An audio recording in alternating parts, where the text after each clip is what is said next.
जय माता की मित्रों। नक्षत्रों के विषय में ही आगे बातें करते हैं हम लोग।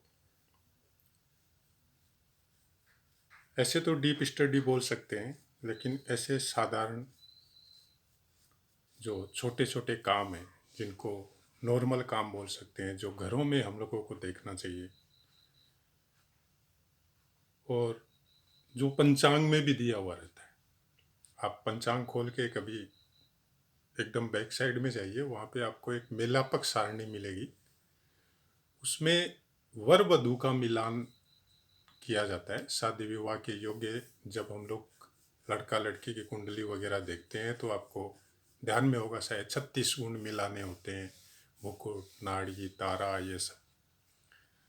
तो उसमें से आधे गुण तो नक्षत्रों से ही आते हैं। तो मैं पूरे उनकी बातें नहीं कर रहा हूँ, लेकिन वो जो गुण मिलाए जाते हैं जिसमें एक मेन है तारा विचार। मैं यहाँ लिख देता हूँ आपको, तारा विचार। ये शादी विवाह में भी मिलाए जाते हैं और ये आम हम लोगों को जीवन में चलते समय, मुहूर्त के समय, या कोई नया काम कर रहे हैं उस समय, या गोचर में भी कोई हम लोगों की अलग तारा आ गई या नक्षत्र वेद हो गया और हम लोगों को तारा के हिसाब से वो गलत चल रहा है, तो उसका भी हम लोग पता कर सकते हैं। जैसे से आपका जन्म नक्षत्र कृतिका है और अभी आपका आज का दिन में से उत्तराषाढ़ा नक्षत्र है। आज का जब आप पंचांग खोल के देखा तो आपका पता चला कि आज का दिन उत्तराषाढ़ा नक्षत्र है। तो उस दिन आपको थोड़ा बचना पड़ेगा। मतलब कोई भी काम करने से, कोई भी नया काम कर रहे हैं या कोई भी नई चीज कर रहे हैं या ऐसे भी, मतलब वो तारा आपका अशुभ है। तो अशुभ तारा कहाँ कहाँ होता है? 3, 5, 7, ये 3 तारा अशुभ है। इसमें कोई भी काम हो आपको कभी नहीं करना चाहिए, नया काम भी नहीं करना चाहिए। और इस दिन का पर्टिकुलर इन 3 ताराओं का कुछ विशेष ध्यान भी रखें तो शायद ज़्यादा अच्छा रहेगा। से कोई शादी विवाह में भी मेन जरूरी होता है ये देखना। अब इसका नक्षत्रों के द्वारा पता कैसे चले? नॉर्मल नियम है जो हम लोगों को शास्त्रों में दिया हुआ रहता है कि आपका जो भी नक्षत्र है, जन्म नक्षत्र जिसमें चंद्रमा बैठा हुआ है, सपोज आपका अश्विनी है और आज का दिन में रेवती नक्षत्र जब आप पंचांग खोल के देखेंगे तो आप ये सोचिए कि जैसे पुनर्वसु नक्षत्र है। तो आप इसको कैसे पता करें कि ये अशुभ तारा है या नहीं है? तो एक नियम तो ये है, अपने जन्म नक्षत्र से वहां तक का काउंटिंग करें। तो काउंटिंग करें तो पता चला ये 7 नंबर पे है। मैंने नंबरिंग सब नक्षत्रों की बैठा रखी है यहाँ पे। तो यहां से काउंटिंग किया तो 7 नंबर आया। तो 7 नंबर अशुभ है।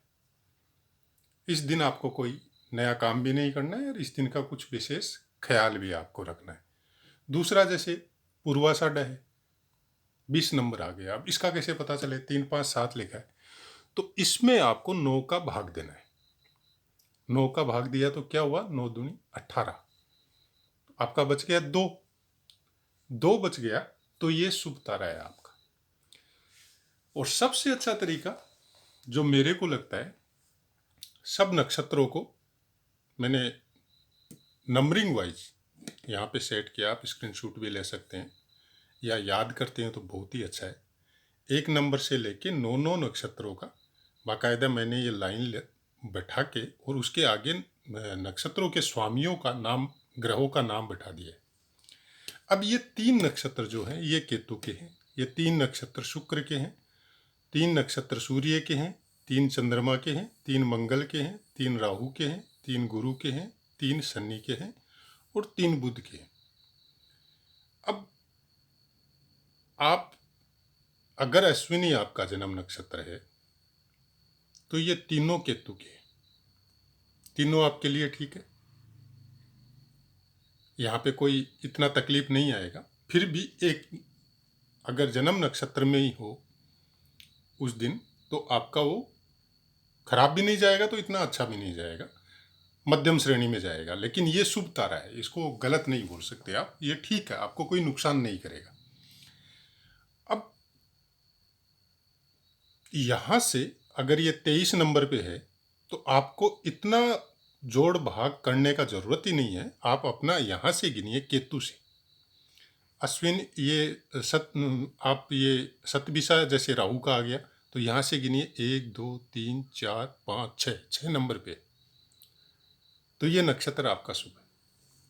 अब ये नक्षत्र शुभ नहीं है, राहु का जितना भी नक्षत्र है सब शुभ है, क्योंकि ये देखिए 6 नंबर पे आ गया। आपका अशुभ तारा जो होगा वो होगा 3 5 और 7। ये 3 तारा जब जब गोचर में आएगा, डेली डेट वाइज आप पंचांग में भी देख सकते हैं, अगर एस्ट्रोलॉजी का आपके पास ऐप है तो उसमें भी देख सकते हैं। ये 3 तारा जब जब पंचांग में या डेली बेसिस पे जब आएगा, तो इन 3 ताराओं में आपको कोई भी शुभ काम, कोई भी तरह का शुभ काम, चाहे आपका गृह प्रवेश हो, चाहे आपका कोई नया काम करना हो, चाहे आपको कहीं की यात्रा करनी हो, चाहे आपको कोई शादी विवाह करना हो, तो ये 3 तारा का विशेष ख्याल रखना आपको। ये नहीं होना चाहिए, मतलब सूर्य के नक्षत्र नहीं होने चाहिए, राहु के नक्षत्र नहीं होने चाहिए, और गुरु के नक्षत्र नहीं होने चाहिए। किसको? अश्विनी वाले को, मतलब केतु के नक्षत्रों में जिसका जन्म हुआ है उसको। आपका हो सकता है शुक्र में हुआ हो, सूर्य का हुआ हो, तो आपको वैसे ही काउंटिंग करनी है। जैसे आपका सूर्य में हुआ है तो सूर्य के हिसाब से फिर आप ये देखिए कि 1 2 3 आपका 5 नंबर आएगा, फिर 4 5 6 7 आपका 9 नंबर आएगा। तो आपको उस हिसाब से देखना है कि आपको ये 3 नंबर सूर्य में हुआ तो 1 2 3, फिर 4 5 6 7, फिर 8 9, वैसे देखना पड़ेगा। तो 3 5 7। अब भरणी में हुआ है तो भरणी से काउंटिंग कर लीजिए आप, 1 2 3 4 नंबर, फिर 4 5 6 नंबर, फिर 6 7 8 नंबर। तो ये अशुभ तारा है। अशुभ तारा हर काम में वर्जित है। अब इसका निवारण एक थोड़ा सा है। अगर पूर्णिमा हो,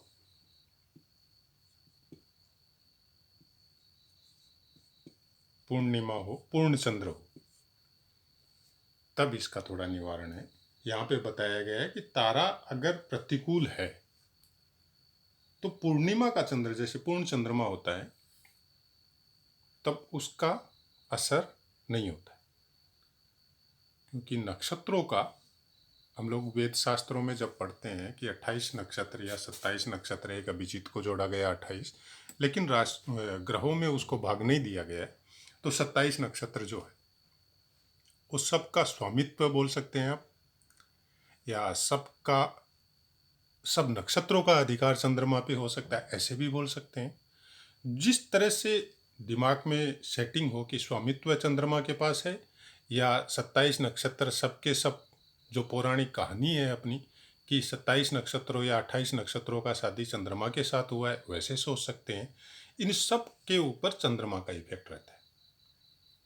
तो चंद्रमा अगर शुभ है, पूर्ण है, पूरा रश्मि उसका पृथ्वी पे पड़ रहा है, तो अशुभ तारा कोई इफेक्ट आपको नहीं देगा। सपोज आपका तीसरा नक्षत्र अभी गोचर में है, आपका अश्विनी से तीसरा कृत्तिका या उत्तरा फाल्गुनी या उत्तराषाढ़ा, कोई भी नक्षत्र आपका गोचर में सेम डेट में अगर चल रहा है और उस समय पूर्णिमा है, उस दिन पूर्णिमा है, तो फिर उसका इतना कोई अशुभ फल आपको देखने को नहीं मिलेगा। एक तो ये चीज़ है। दूसरा, अब अगर 3 5 7 तारा हो तो उसका निवारण क्या है? इसमें अशुभ तारा में आपको 3 5 7 में अलग अलग तारा विचार बताया गया है।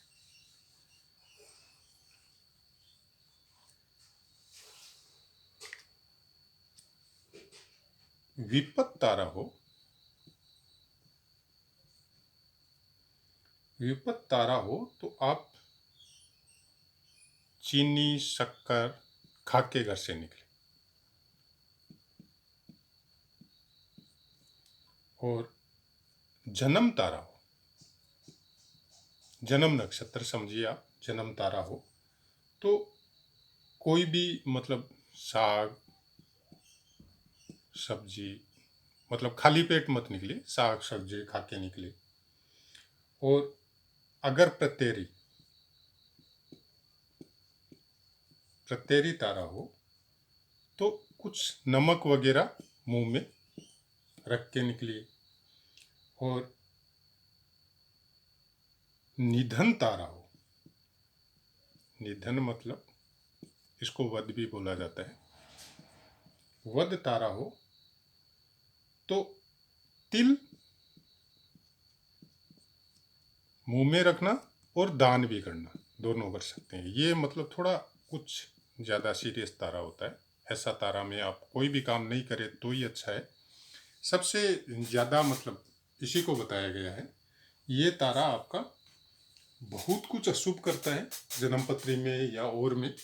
आपका कोई भी काम हो, कोई भी तरह का कष्ट हो, अगर इस तारा में आपका अचानक से कोई काम हो जाता है तो उसके लिए फिर थोड़ा ये पीड़ादायक होता है। इसमें जितना हो सके, अशुभ तारा में जितना हो सके हम लोग अगर उसको अवॉइड करें या उसको टालने का कोशिश करें तो बहुत अच्छा रहता है। अगर नहीं हो सकता है कोई कारण, कई बार क्या होता है हम लोग बहुत कुछ देख भाल के सोच समझ के ये सबको फॉलो भी करते हैं और जानते भी है या मानते भी है, लेकिन कई बार समय का चक्कर ऐसा होता है कि हम लोगों को वो देखना करना उस समय अचानक कुछ ऐसा चीज़ें होता है कि हम लोग भूल जाते हैं और वो उसमें वो काम हो जाता है। तो उसका खराब फल भी देखने को मिला होगा आपको, चाहे आप अपना रोज़मर्रा का लाइफ में भी इसको देख सकते हैं। टोटल 9 तारा होते हैं। कौन कौन से हैं देखिए, 1 नंबर जन्म तारा, 2 नंबर संपत, ऐसे 3 नंबर विपत,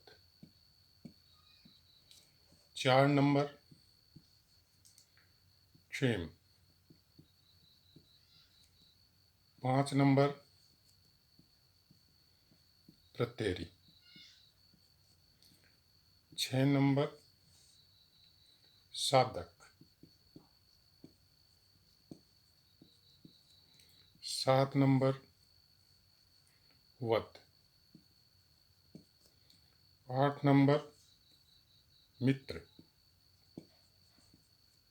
और 9 नंबर अति मित्र।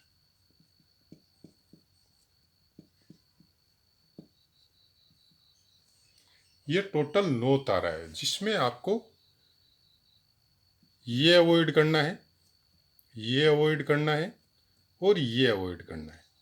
मतलब 3 नंबर, 5 नंबर और 7 नंबर, ये 3 तारा अवॉइड करना है। अब देखिए इसी में से एक चीज़ और निकालते हैं। सपोज आपका जन्म भरणी नक्षत्र में हुआ भरणी नक्षत्र का स्वामी हो गया शुक्र। अब आपका नैसर्गिक मैत्री, तात्कालिक मैत्री, पंचदा मैत्री में शुक्र का कौन से ग्रह के साथ कैसा होता है वो एक बाद का मैटर है, उसको एक बार साइड रखिए। हम लोग खाली नक्षत्रों के विषय में सोचते हैं। अब देखिए शुक्र आपका यहाँ पे भरणी, पूर्वा फाल्गुनी और पूर्वाषाढ़ा, ये 3 का स्वामित्व शुक्र ग्रह के पास है। तो शुक्र से अब तीसरे को देखिए आप, 1 2 3 चंद्र, चंद्र आया। उसके बाद में आप देखिए 4 5 राहु आया। उसके बाद में 6 और 7 शनि आया। अब ये 3 ताराओं में अगर आपका जन्म कुंडली में ये ग्रह बैठे हुए हैं,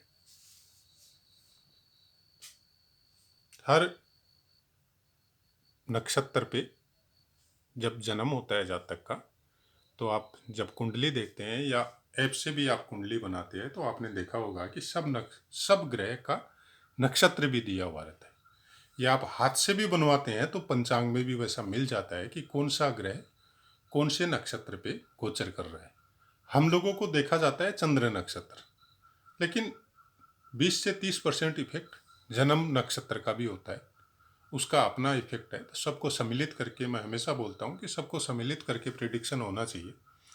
अभी बात करते हैं हम लोग मित्र नक्षत्र और शत्रु नक्षत्र की। मतलब जैसे विपत तारा 3 नंबर, प्रतेरी तारा 5 नंबर और 7 नंबर वध तारा।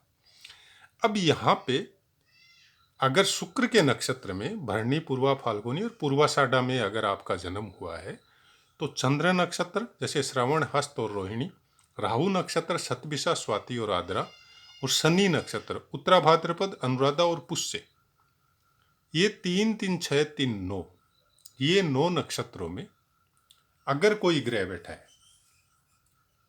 तो फिर उसका आपको थोड़ा ध्यान रखना पड़ेगा। फिर डीप स्टडी करना पड़ेगा आपको उसका, कि कौन से नक्षत्र का कौन सा चरण में है, क्योंकि हर चरणों का स्वामित्व अलग अलग ग्रह के पास है। वो आगे हम लोग बात करेंगे। लेकिन अगर इसको हम लोग थोड़ा सा जन्मपत्री में थोड़ा सा अच्छा से मिलाएं तो शायद बहुत कुछ अपने को नया पता चलेगा। और जीवन, जो रोज़मर्रा की लाइफ है या गोचर का इफेक्ट है, उसके बारे में भी अगर इसको हम लोग देखेंगे तो बहुत कुछ पता चलेगा।